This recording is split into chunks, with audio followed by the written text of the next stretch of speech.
이번 시간에는 임원의 해임과 조직 해산에 대해서 한번 알아보도록 하겠습니다.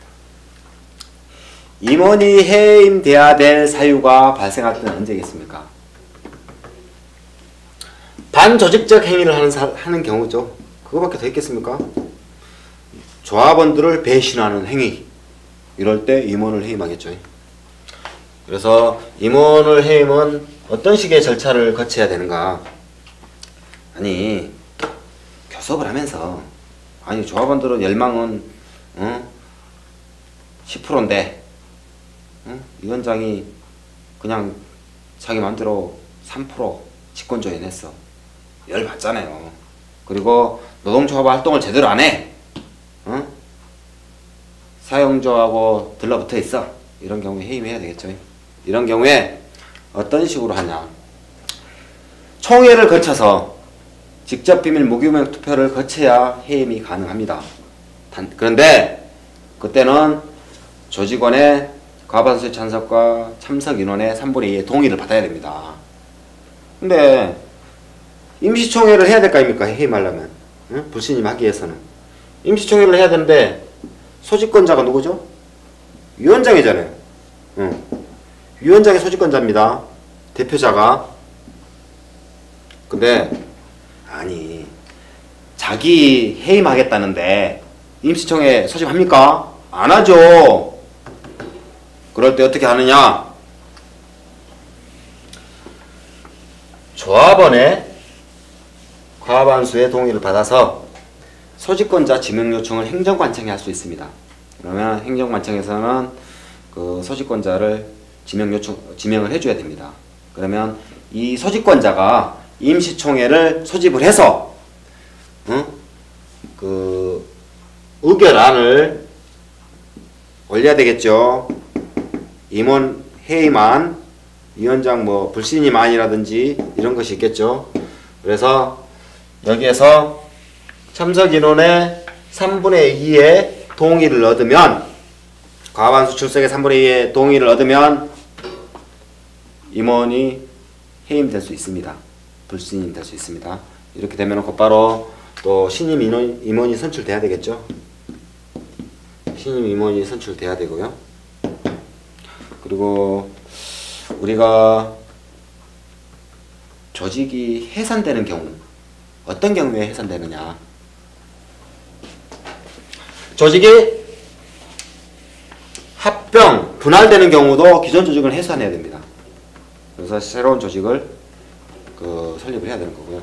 그리고 조직 형태가 변경되는 경우, 이런 경우에는 이제 조직 합병과 분할, 그리고 조직 형태가 변경되는 경우에는 조합원의 3분의 2, 그러니까 과반수의 참석과 전체 조합원의 과반수의 참석과 참석 인원의 3분의 2 동의를 얻어서 합병, 분할, 조직 형태 변경을 할 수가 있다.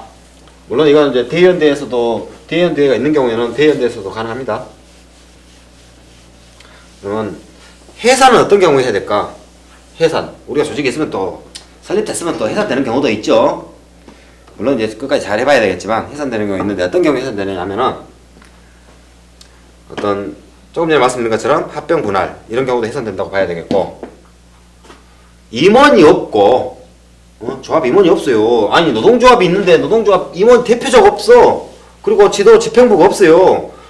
임원이 없고 1년 이상 활동하지 않는 경우 조합비를 걷지 않아요. 1년이 넘도록 조합비도 걷지 않고, 이런 경우에는 해산된 걸로 봅니다. 노동위원회 의결을 거쳐야 되는데,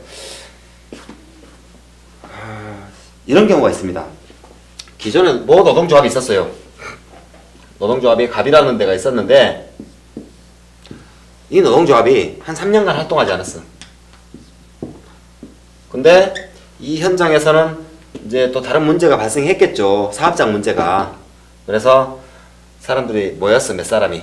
그래서 야, 우리 노동조합 한번 만들어보자. 요즘 열망도 뭐 노동조합도 많이 생기고 그러는데 한번 만들어보자. 그래서 우리 현안 문제를 한번 타개해보자. 이렇게 해서 노동조합을 쫙 만들어서 행정관청 설립신고를 했어. 행정관청에서 설립신고증이 나왔어요. 나왔는데 기존에 이 갑의 노동조합 임원들이, 아니 우리가 노동조합이 있는데 무슨 노동조합이 나오냐 그래가지고 이의제기를 해. 딱 행정관청에. 이거 복수노조 아니냐. 기존에 노동조합 있다. 근데 무슨 노동조합을 해갖고 설립신고증을 내주냐. 네. 이거는 갑이 잘못된 거다. 왜? 임원이 없고 3년 동안이나 조합비를 거둔 사실이 없고 총회를 한 사실이 없어요. 이거는 곧 조합 활동을 하지 않았었다.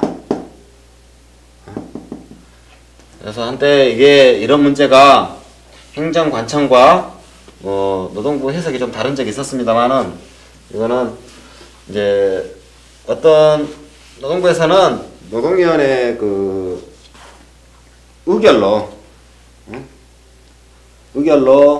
그 해상안이 인정된다 이런 건데 그런 부분은 잘못된 것 같아. 일단은 조합 활동 없고 그러면은 무작정 해산이 되는 거고 또 이런 해산이 되고 나면 조합 활동이 없는 것뿐만 아니라 자체 결의로 인해서 해산이 결의가 되면 15일 이내에 행정관청에 신고하게 돼 있거든요. 15일 이내. 근데 이걸 안 했다고 해서 노동조합 그럼 존재하고 있는 거냐? 아니다. 일단은 노동조합은 이런 식으로 조직합병 분할, 총회에 의한 결의, 규약에 의한 해산 사유 발생, 그리고 활동이 없었던 경우에 이런 경우에 조직은 해산됩니다. 그래서 일단은 우리 노동조합법을 여기까지 좀 짚어봤습니다만은 노동조합법 역시 굉장히 세세하고 실무적이고 내용이 복잡하고 오직 하겠습니까? 이 노동조합법이 노동 현장의 법이라니까. 근데 여기서 다 말씀드리긴 좀 어렵고요. 어쨌든 간에 현장에서 노동조합 활동하는 사람들이 앞으로 노동조합을 하고자 하는 사람들이 노동조합을 어떤 식으로 가는 건가 좀 추상적으로 짚어봤습니다. 아무쪼록 좀 도움이 되어서 현장에서 노동조합 활동하는데 그 어려움이 조금이나마 감소되었으면 합니다.